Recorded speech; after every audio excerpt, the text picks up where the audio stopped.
Fé cristã e política.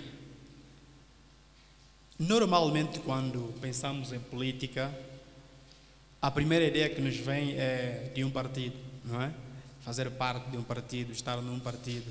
Mas política vai além da política partidária. E eu não sei se a perspectiva que o pastor Jorge quis trazer é esta, mas, seja como for, falando de política, dificilmente vamos nos separar em falar, portanto, da política partidária. São coisas que normalmente caminham juntos. Eu também não trago uma abordagem sobre política numa perspectiva de especialização, mas vamos falar de política de forma superficial e procurar aprofundar, sobretudo, a relação que existe entre política e fé cristã. Como podem caminhar, não é? Podem misturar-se, podem caminhar juntos ou devem caminhar de forma separada. Portanto, são essas as reflexões que estaremos aqui a fazer. Política, de um modo geral, nós temos aqui a política, não é? É para o bem comum dos cidadãos. A política de tudo que pode ser definido, de tudo que vai se falar, o fim último é para poder servir o próprio cidadão, não é? O bem comum. A política existe em função disto. Infelizmente, a política tem estado a perder a sua essência.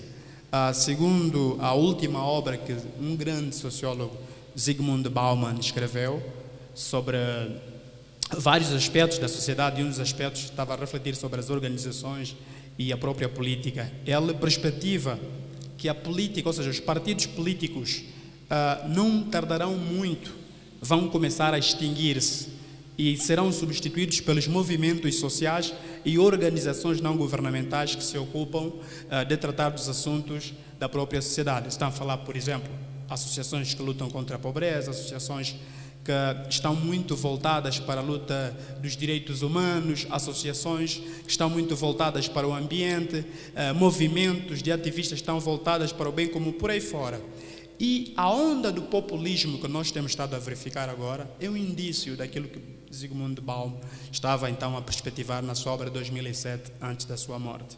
Se verificarem, por exemplo, na Europa, que é portanto, um contexto já muito tradicional, vamos observar que as últimas eleições europeias, todos os partidos tradicionais perderam lugares.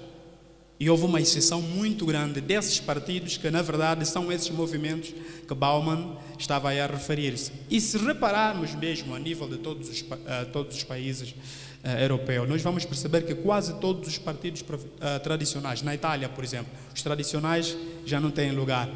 Em Portugal, os tradicionais continuam a perder lugar. E aqueles que eram tão pequenos, movimentos de luta contra o ambiente, direitos humanos, por aí fora, estão a ascender. Na Espanha, idem. Tanto mais que não conseguem encontrar um governo fixo em função disso. Vamos para a Grécia, idem. Vamos girar, nós começamos a verificar isso. Tudo porque aquilo que era o propósito da política hoje está, na verdade, a perder-se. Então, a sociedade começa a procurar outras formas alternativas para poder responder o bem comum, não é? Os interesses da própria sociedade. Historicamente, um resumo muito sucinto, nós temos aí, portanto, a ideia da política na sua gênese. Vamos imaginar, voltamos de uma forma mais empiricamente falando, nós vamos encontrar que as sociedades sempre existiram. Vamos imaginar, como é que a psicologia diz? Vamos tentar voltar na origem da consciência humana, não é? Está ali o homem existe, o homem reproduz, tem família, e aí nós começamos a criar sociedades, só que essas sociedades não têm governos. E essas sociedades que não têm governo, estamos a falar aqui uma ausência, por exemplo, né? A chamada anarquia, a ausência de um governo que possa então tutelar. Esta começa a ser a primeira origem para a criação de regras. Regras para quê? Para organizar, não é? As cidades. Termos regras para organizarmos as cidades, organizarmos as sociedades. E uma primeira experiência, historicamente falando, que existiu nesse âmbito é, portanto, a hoje denominada a democracia ateniense. Essa democracia serviu de protótipo para o que nós hoje temos. por exemplo, os sistemas que levaram à eleição portanto, do nosso presidente João Lourenço e outras formas de organização na sociedade que existem. Portanto, este aqui é o fim último. Ou seja, nós não podemos ver no contexto, tipo, numa espécie de selva, leão tem força, faz aquilo que ela já não. Temos que ter princípios, normas para nos guiarmos. Alguém tem que estar ali para comandar. Alguém tem que administrar o bem público, os recursos, o território que nós temos, não é? As pessoas que existem. Alguém tem que fazer isso. Portanto, aí surge então a política. Por isso é que nós falamos que os políticos representam o povo. Por isso é que quando os políticos não fazem o que têm que fazer, há aquela tendência de exigência por parte do próprio povo, porque eles estão a representar-nos mal, então nós reclamamos, reivindicamos, fazemos manifestações por aí fora, em função das leis existentes em cada uma das sociedades. E aí nós vamos encontrar, portanto, Sócrates, Aristóteles, a reforçar essa posição do bem comum. O normal é que toda decisão política que fosse tomada pelos políticos estivesse centrada ao bem comum, ou seja, nós estamos a traçar essa política em que vai beneficiar o povo. O povo, a pessoa, como dizem alguns políticos, mais do que números, temos que ver o efeito prático das políticas na vida das pessoas. E não apenas, olha, fizemos um conjunto de estatística, mas então, no fundo, nós vemos o povo continuar a padecer. E isto remete-nos então em sistemas. Existem vários sistemas que podem guiar-nos nesse sentido. E aí nós temos dois muito clássicos, ou seja, os tradicionais. Existem mais outros, os que estudam direito sabem, da ciência política sabem que existem outros. Mesmo esses dois também têm outras variações dentro do que eu apresento aqui, que é os sistemas políticos de república e monarquias. Tem dois aí, o presidencialista, parlamentarista e o parlamentar, monarquia. Portanto, todos estes têm uma certa variação. E aqui nós vamos encontrar, por exemplo, o que é isso, uma república presidencialista? Isso aqui, um dos exemplos que eu trago para vocês é a França, né? A França, temos um presidente. O presidente é chefe do executivo. Ele encabeça o governo que vai dirigir aquele país. Portanto, temos a Rússia, temos o Brasil, temos o nosso próprio país e depois temos no outro lado, portanto, a chamada república parlamentarista, né? Como é o caso da Itália. Também tem Portugal, tem Grécia, tem Bélgica, tem, vamos ver aí, a Alemanha, temos a Grécia, temos vários outros países, né? Ou seja, nesse contexto, os presidentes não estão diretamente envolvidos na política. Temos um parlamento, ou seja, o partido que ganha a eleição, esse tem um primeiro-ministro que vai conduzir os destinos do país. Portanto, o presidente só intervém em casos muito específicos. O presidente, por isso é que, irmãos, muitos de nós não conhecemos, por exemplo, o presidente da Itália. Podem até conhecer o primeiro-ministro.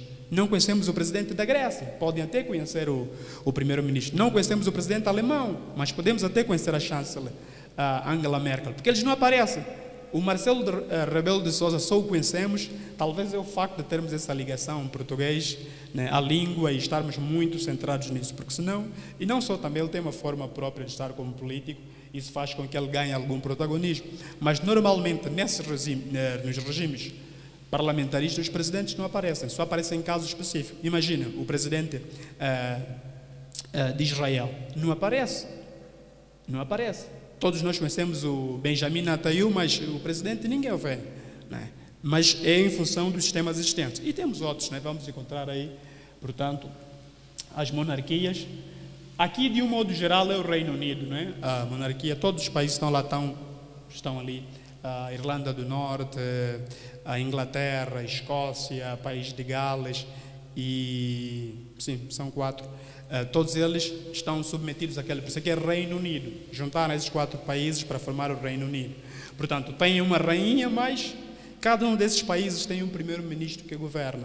Portanto, nós aqui na Espanha também temos o rei da Espanha, mas também tem o primeiro-ministro que governa. E depois aí nós encontramos outros tipos de monarquias, né? Que essas classificações são muito complexas. E vocês sabem disso, se verem nos livros, são muito complexos.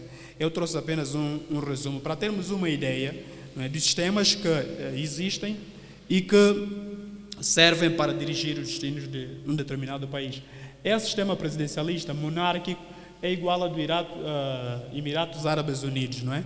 Portanto, e aí temos o sistema absolutista da Arábia Saudita, onde o rei mesmo é chefe. O rei é chefe mesmo, não é o presidente, ou seja, o presidente não, mas ele é o chefe do executivo. Tem os príncipes também que vão comandando em função disso. Quer dizer, é uma monarquia mesmo absoluta. Embora nos últimos anos tenha tentado fazer algumas reformas, os irmãos sabem, houve eleições na Arábia Saudita, acho que há 4 anos, mas uma eleição só em função da pressão internacional. Ora, então, nesse âmbito, temos aqui alguns países que têm regimes comunistas, Cuba, o socialismo vinca aqui, né? Cuba, Coreia do Norte, a própria China, por aí fora. Então, fé cristã, o que é isto? A fé cristã é o que nós sabemos. A fé cristã está centrada, portanto, no Filho de Deus, não é? Jesus Cristo. Não é? A nossa fé em Jesus Cristo. Sem Jesus Cristo não há fé cristã. Não é? Jesus Cristo, nós cremos que é o Filho de Deus enviado pelo Pai, não é? Morreu na cruz, ressuscitou no 3º dia e virá para estabelecer o reino eterno. E nós estamos à espera desse reino. No fundo, nós somos passageiros, estamos aqui, isso estamos a fazer para nos fortalecer, continuar a caminhar e no final das contas, o Rei Jesus vem nos buscar para então a sua eternidade, estabelecer um reino onde não haverá mais injustiça. E a palavra de Deus é o nosso princípio, é a nossa regra de conduta, nossa regra de fé. E ela não pode dissociar-se em nada, em nenhuma decisão. Ou seja, é regra para nós caminharmos, é tipo a Constituição da República de um país. Tudo que for feito deverá basear-se na Constituição da República de um país. E nós somos assim. Nós temos a Bíblia como a nossa Constituição, nosso princípio fundamental. Vou fazer isso, tenho que ver se a Bíblia aprova ou não. Vou fazer isso, tenho que ver se a Bíblia aprova ou não. Portanto, esses elementos não podem ser separados da própria fé cristã. Estes são os fundamentos que nos guiam. Sem eles, não há, portanto, o chamado cristianismo. E, então, nós temos aqui uma questão, né, que podíamos fazer os irmãos. Podemos ter opiniões políticas, não é? Consideradas fora do Evangelho, fora da nossa fé. Aqui já começamos a aproximar-se para tentar acasalar isso com a abordagem da própria política, né? E a resposta é, os irmãos sabem, é não. Não é? Não. Nós não temos como ter uma opinião uma opinião política fora da concessão da nossa fé. Já falamos que a Bíblia é a nossa Constituição. Então, toda decisão que formos tomar deve estar voltada, portanto, naquilo que é o nosso princípio fundamental, que é a Bíblia. Então, será que podemos andar fora dessa norma? É claro que não. Nesse âmbito, também não podemos andar fora, portanto, das considerações da nossa fé. 2 verdades que nós podemos discutir aqui para a compreensão, então, desta relação entre política e fé cristã e a política. Uma primeira verdade está voltada a este texto aqui, né? Este texto de Mateus, normalmente, quando nós interpretamos, dá-nos uma percepção de que buscar primeiro o reino de Deus e tudo, né? E o demais, o resto nos será acrescentado. Temos sempre essa perspectiva ao ler Mateus 6:33. A perspectiva é sempre: eu vou buscar e Deus me vai dar depois o resto. Não vou só fazer e Deus depois me dá o resto. Mas há uma verdade subjacente a esse texto, que é a precedência, não é? A prioridade absoluta de Deus na nossa vida. Isso é que nós muitas vezes não refletimos. Não é só buscar primeiro o reino de Deus. Jesus está a dizer: buscai primeiro. Jesus está a dizer: tudo na vossa vida, o mais importante, né? A prioridade é o reino de Deus. Depois é que vêm as outras coisas. Não necessariamente que Ele acrescentará. Até naquelas decisões em que não há acréscimo de imediato, nós temos que saber que a prioridade é o reino de Deus nas nossas vidas. Ou seja, é quando nós falamos: venha a nós o teu reino, né? Seja feita a tua vontade. Vem a nós o teu reino, seja feita a tua vontade. Quer dizer, é uma declaração de submissão para com Deus em tudo, não é? Então, aí nós vamos observar que Daniel diz: É Deus quem remove os reis e estabelece os reis. O Altíssimo tem domínio sobre o reino, não é dos homens, e o dá a quem quer. As testemunhas de Jeová, por exemplo, têm muita dificuldade em aceitar esses textos. E vários outros textos, como Romanos 14, por aí fora.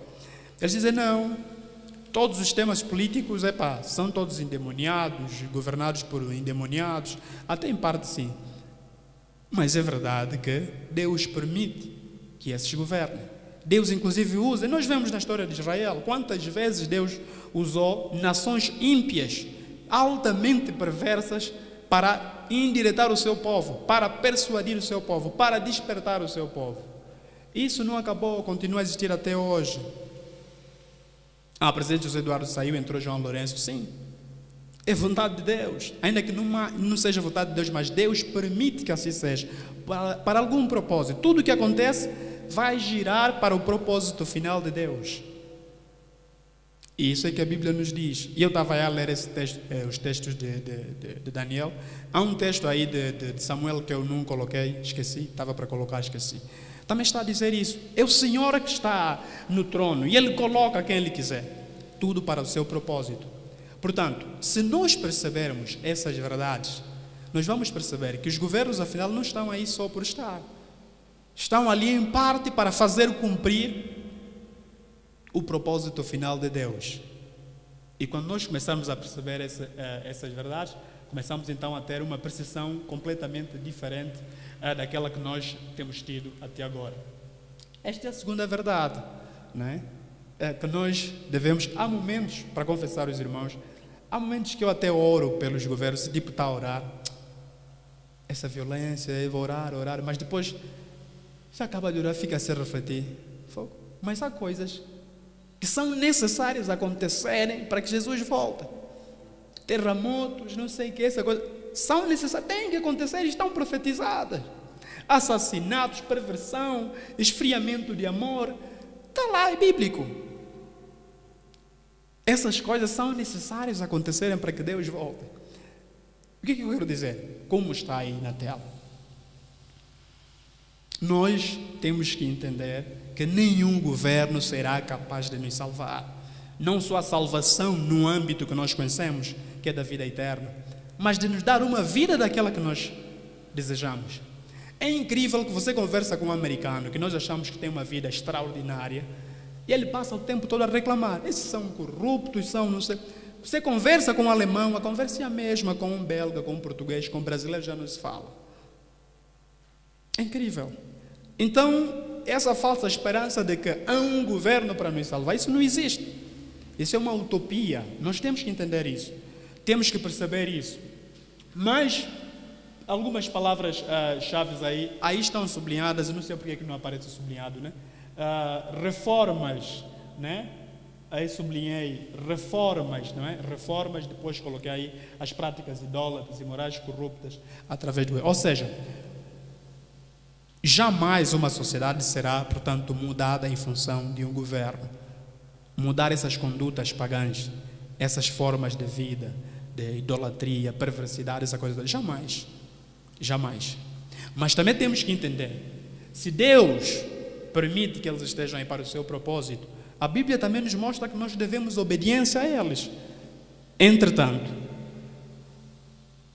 desobediência, violência, nenhuma parte da Bíblia, os apóstolos, Jesus incentiva ou mostra-nos que vocês devem, esses não estão a cumprir o propósito deles, não estão a cumprir o que eles têm que fazer como político, nós temos que desobedecer a eles, nós temos que incitar a violência, nós temos que lutar contra eles. Não existe, nenhuma parte da Bíblia diz isso, pelo contrário, tal como diz lá nas cartas de Pedro, o apóstolo Paulo e todas elas, que nós devemos obediência a eles, porque não há nenhuma autoridade que está aí que não seja do consentimento do Senhor. Aliás, eu coloquei ali esse exemplo do Império Romano.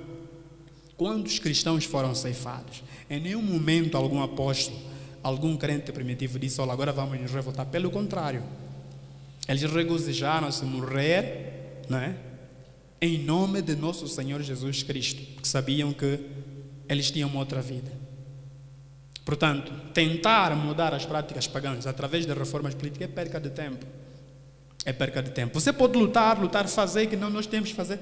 Os indivíduos vão morrer na mesma. Por isso é que o nosso foco é diferenciado. O nosso foco é, quando mudamos, e é isso que eu quero trazer aqui aos irmãos, tentar mostrar essa perspectiva, né? Reforma política não vale nada, né? Que vale mais é a mudança de corações através da palavra de Deus. Essa é a verdadeira mudança. Podemos lutar, olha reformas, eu não sei o que nós temos para uma vida mentira. Vamos morrer na mesma. Mas quando se dá na segunda perspectiva, que é a mudança de corações através do Evangelho, e nós sabemos, ainda que o indivíduo morra, ele viverá. Isso é que Deus quer para com o seu reino, isso é que Deus quer para com os seus filhos, para com o seu povo continuar a fazer. Uma forma de compreendermos isso não é um campo de futebol, os viciados podem já perceber, um campo de futebol parece que falta balizas, né? Não é campo de futebol. Eu estou a ilustrar aqui, façamos de conta que isso aqui é a sociedade, né? Nós temos aí, portanto, a sociedade. E aqui nós temos, pronto, está aí a indicar a sociedade, essa bolinha preta, todas elas, né, representam os indivíduos com corações perversos. E depois temos aqui, né, essas bolinhas brancas representam indivíduos com corações transformados. O que é que Deus quer de nós? Onde quer que nós estejamos, nós temos que raiar a nossa luz e passar uma influência, né? Olha, este aqui é um branco, faça que este aqui foi influenciado por este. Na medida em que esses vão fazendo o seu papel de crentes, vão influenciando, a sociedade vai tornando-se toda branca. Quer dizer, eu alcançar as almas, alcançar. E só desse jeito é que nós podemos transformar aquelas práticas perversas que eu mostrei anteriormente. É a única forma. Aqui entra agora o elemento fundamental.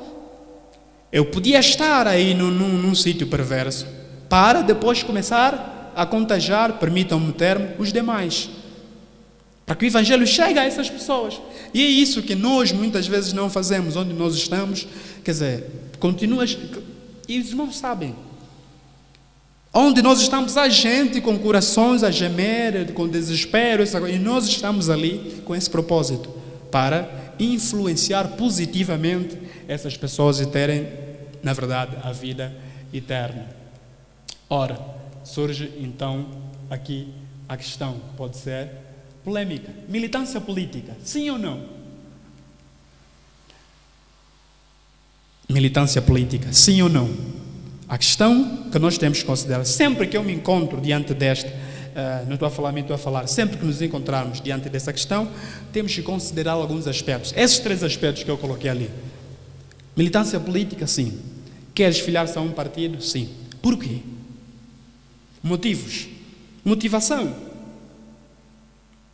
Por quê?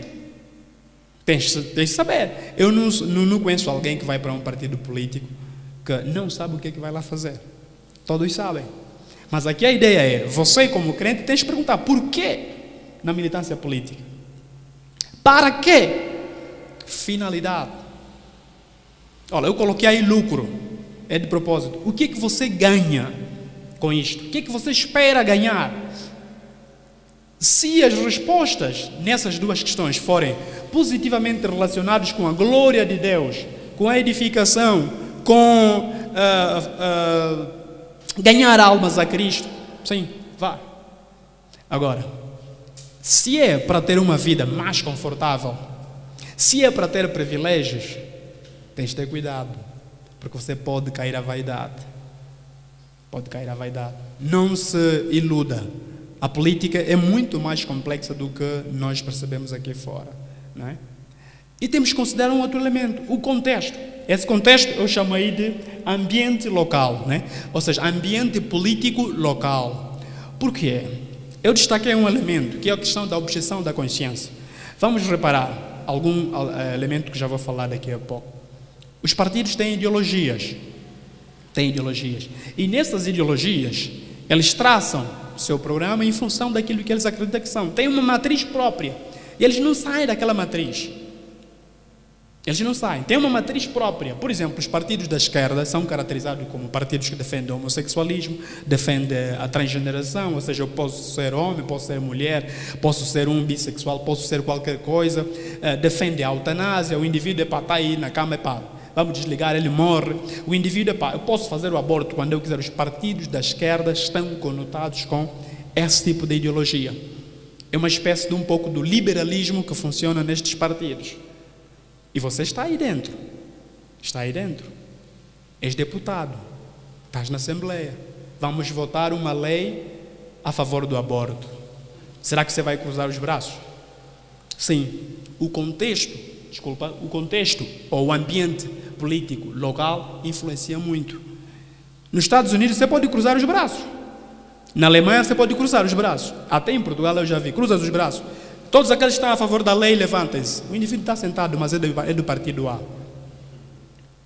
É a questão da objeção da consciência. A minha consciência não permite que eu vote essa lei a favor do aborto, porque eu sei que a vida é sagrada.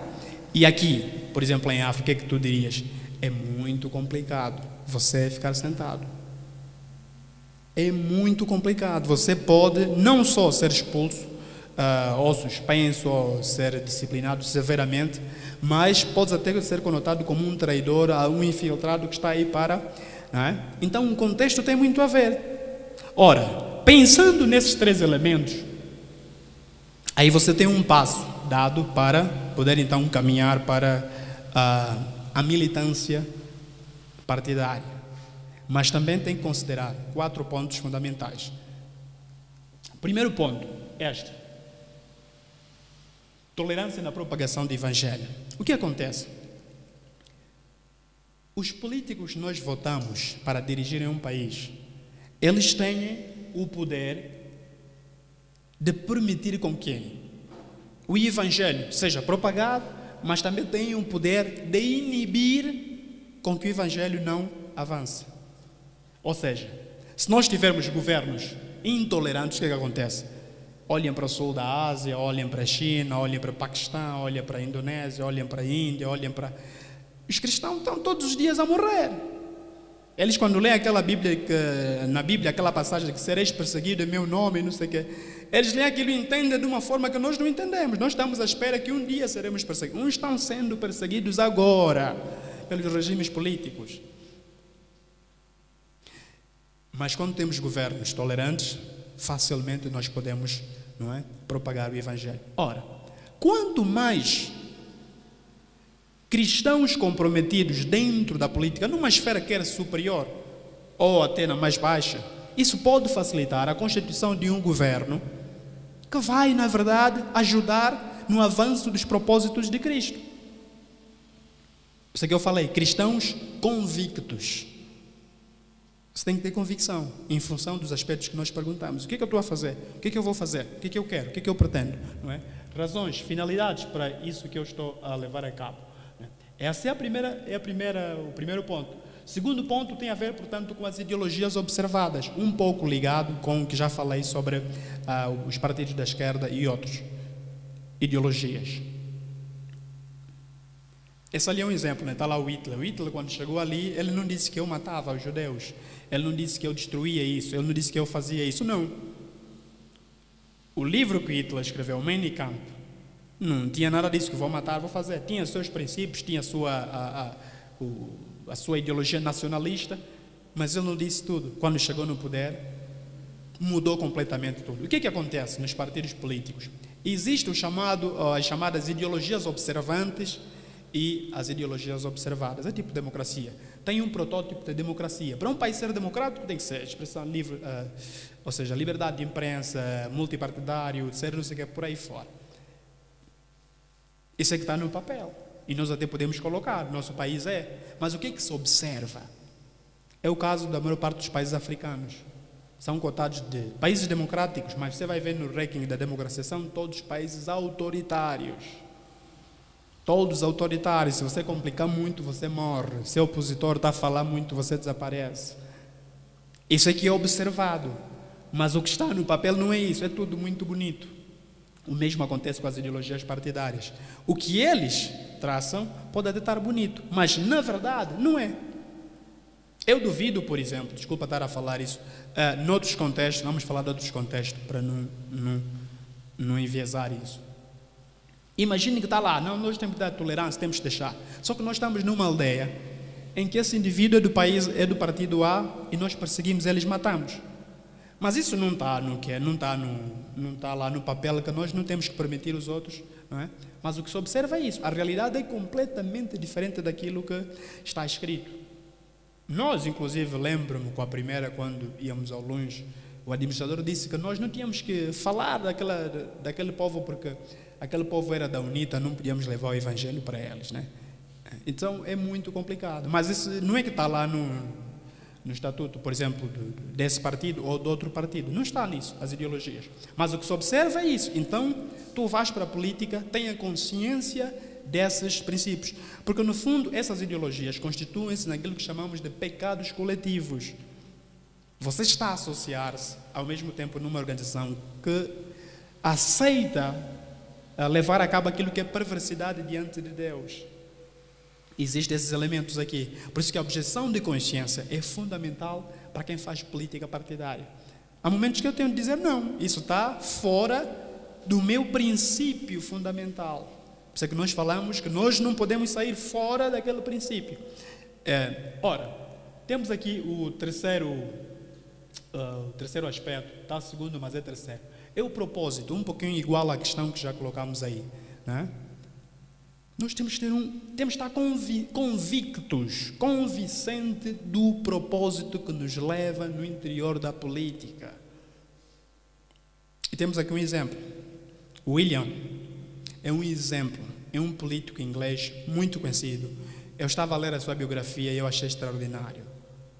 Foi deputado, foi presidente de câmaras, foi não sei o que, foi grande. E fez parte do movimento abolicionista no Reino Unido. Um dos indivíduos que mais impulsionou para o fim do tráfico de escravos foi esse senhor aqui.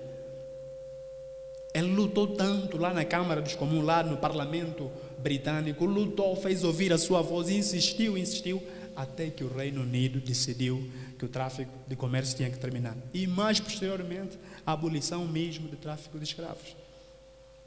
É cristão. As biografias escritas por indivíduos que não são cristãos, conotam ele como um cristão convicto. Ele tinha um propósito. O propósito era exatamente este.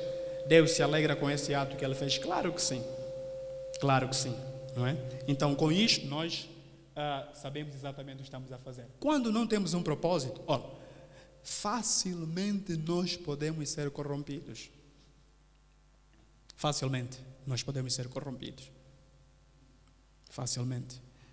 Tu estás na política, não sabes exatamente o que é que estás a fazer e de repente você é arrastado. Olha, um dos elementos também que nós temos que destacar aqui, quando consideramos fazer política ou entrarmos na política, é a questão da ganância e cobiça. Isso está aí, não tem como, está aí e é muito visível. E eu digo assim, tal como, né, a gasolina mais uma chama é igual, né? Pode ser a um fogo perigoso ou mesmo a um incêndio. Assim vai ser normalmente o dinheiro mais o poder. Quem faz política está propenso a essas coisas. Quem faz política, por exemplo, não espera nada disso. Então, esse deve ser um político cristão que está à espera de outra coisa. Mas um político, para os irmãos, sabem, aqui temos irmãos políticos que podiam nos ajudar, mas os políticos, eles têm metas. Um político tem que ter meta. Eu, por exemplo, sou militante do partido Y aqui, do comitê do distrito. Eu tenho que lutar para ir no comitê do município. Depois eu tenho que lutar para ir no comitê da província. Quer dizer, eu não posso ser militante, sou por militante sempre a fazer povo, a fazer massa. Isso não existe. Isso chama-se ambição política. Um político deve ter ambições. Ele não deve ficar aí raquítico, preso, não vai lado nenhum. Esse político é um político doente. Mas nessa mesmo de subirmos, não subirmos, portanto, a ganância e a cobiça está a acompanhar-nos. Só que chega num momento que o partido vê o nosso protagonismo e diz assim, não, esse senhor aqui está em condições de ser administrador municipal, está em condições de ser um governador. Meus irmãos, não há nada mais corrupto do que o poder concentrado ao dinheiro. Não há nada. Eu não sei se há um outro lugar onde nós podemos encontrar o enquadramento desse texto de Coríntios. Eu não sei se é um lugar melhor, onde esse texto vai soar com tanto peso do que nessa perspectiva política. As más conversações corrompem os bons costumes. A política tem risco. Tem riscos? Tem. E estamos aqui a ver os exemplos. Aliás, quando olhamos para o nosso país, falamos, não, olha, os indivíduos roubaram. Será que só tem ímpios aí nesse histórico que roubaram? Só tem ímpios. Só tem ímpios, esses todos são ímpios. Não, eu não arriscaria dizer sim. Não é possível. Só tem ímpios, não tem crentes, aí não tem filhos de Deus redimidos mesmo. Tem. Mas, a tentação é tanta que a cobiça e a ganância não ficam imunes a isso. E nós encontramos isso aí que nós encontramos. E vemos o que nós estamos a observar aos nossos dias. Portanto, e agora? Deve um cristão fazer parte da política? Para uns, sim, é natural. Para outros é um definitivo não. Não, eu não vou a isso. Mas isso é uma decisão que remete-nos, na verdade, como disse no princípio, que nós temos que buscar respostas a Deus, ter um propósito. Aqui a ideia fundamental para um crente é o propósito. Qual é o propósito? Você vai para lá, qual é o propósito? Não é? Não espere só as regalias. Então temos que buscar a Deus em oração, estudo da palavra, para nos dar discernimento. Nos dar discernimento, para que não caiamos então em tentação e no ridículo, né? Depois nos arrependemos de termos ido lá. Portanto, Jesus disse que o meu reino não é um reino daqui. Meu reino é reino interno, né? Não está conectado, não está misturado. Uma coisa é política poder andar juntamente com a fé cristã, outra coisa é misturar, né? Portanto, as duas coisas, não, são coisas distintas. Não podem ser misturadas, mas elas podem caminhar juntas. Nós podemos caminhar com a política, mas com um propósito, que é promover o reino de Deus. Quando fazemos isso é lindo. Mas quando nos misturamos, nós perdemos o norte. Porque também os partidos têm ideologias bem definidas e, aliás, eu costumo dizer assim, e a experiência tem mostrado, é mais fácil um partido corromper um crente do que o contrário. Ou seja, eu como crente terei muitas dificuldades em tentar mudar a matriz de um partido ou de certos indivíduos aí. Mas, ao contrário, muito mais, é fácil. É fácil. Porque não é fácil mudar a ideologia. Quer dizer, aquilo está fundado numa base, né, muito, mas muito complexa. E não é você que vai chegar e dizer que não, tira isso. Não, só se for mesmo a vontade de Deus. Por isso é que temos que ter um propósito neste sentido. Ora, o facto de Jesus ter dito que o meu reino não é aqui, isso não está a dizer, não tem nada a ver que o crente não pode fazer política. Não. Não. Desde que ele lembre-se que é um embaixador de Cristo dentro daquela associação onde ele está. Pode fazer política, pode ter as suas recompensas, as suas regalias, as suas benesses, mas nunca esqueça que é embaixador de Cristo. No momento em que você esquecer isso, você perdeu o norte. Está a seguir atrás do vento. Isso é que é fundamental. Uns usam um texto que Jesus responde aos discípulos dizendo, não, dai de César o que é de César, né? E a Deus o que é de Deus, para dizer que não, política não. Mas esse não é o contexto. O contexto aí claramente falava sobre os tributos, falava sobre impostos. E Paulo está, ao reforçar lá em Romanos 14, ele diz que nós devemos obediência às autoridades. Temos que dar aquilo que é das autoridades. Aliás, é a forma que o governo Deus sempre usou para manter, inclusive, os seus próprios filhos. Então, não é verdade que dar de César a César, o que é de Deus a Deus, está a proibir os indivíduos a fazerem parte no governo. Não. Nós temos um vice-presidente muito famoso, Mike Pence, que é o vice-presidente dos Estados Unidos da América. É um dos maiores cristãos, ou seja, um dos cristãos mais influentes que nós temos na atualidade. E é um indivíduo que você olha para o posicionamento dele e você diz, meu Deus. E vocês sabem, nesses países ocidentais, quando você fala, por exemplo, que eu creio em Jesus, quer dizer, você é tido como um tolo. Quer dizer, mas como é possível um mais velho desse crer em Jesus? Os irmãos não têm ideia o quanto o ateísmo é tão elevado que as pessoas olham para si, você que está a declarar a Deus, como um doido. E Mike Pence aparece no microfone a dizer, olha, não ataquem a minha fé. Vocês creem nas vossas coisas, eu creio em Deus. Isso sim. é fazer o nome de Jesus conhecido. Está lá, é vice-presidente. Foi senador, foi não sei o quê, foi muita coisa. Está lá. Mas ele sabe o que faz. Isso é que é muito importante. Nós temos que saber o que é que nós fazemos dentro da política. Estamos a terminar. Liberdade da consciência. Nós temos que respeitar isso. Nós, entre os crentes, né? Aí está. Romanos 14 chama muita atenção. E ele até traz aí, nos versos 4 e 5, diz assim, olha, você que diz que eu não posso comer porque é pecado, então não come. Por causa da tua consciência. E aquele que acha que pode comer e está bem com Deus, isso não... Deixa ele comer, porque todos vocês pertencem a Cristo. Aquele que diz que eu guardo dias para santificar a meu Deus, santifique. Você que não guarda, não acuse. E você que não guarda, também não acuse o outro que guarda. E excessivamente. Ou seja, eu faço política, sei o que estou a fazer. Diz que eu sei o que estou a fazer. Então, quem não faz política não pode apontar aquele irmão está a fazer. Não, deixa. Ele sabe o que está a fazer. Se é para promover a glória de Deus, deixa. Porque há escuridão aí que precisa pegar luz. Então, essa questão de liberdade de consciência, temos que respeitar no seio cristão. Nós não podemos apontar o outro porque faz, o outro não faz. Não. A Bíblia não está a dizer, não diz, fazer política é pecado. Não. Não. Agora, o que você vai fazer lá na política é que vai determinar se estás a glorificar a Deus ou não. Isso sim. Portanto, esses são os elementos. E o último slide são os textos mais famosos da Bíblia. Os irmãos sabem. Primeiro este, quer comais, quer bebais, façais tudo para a glória de Deus.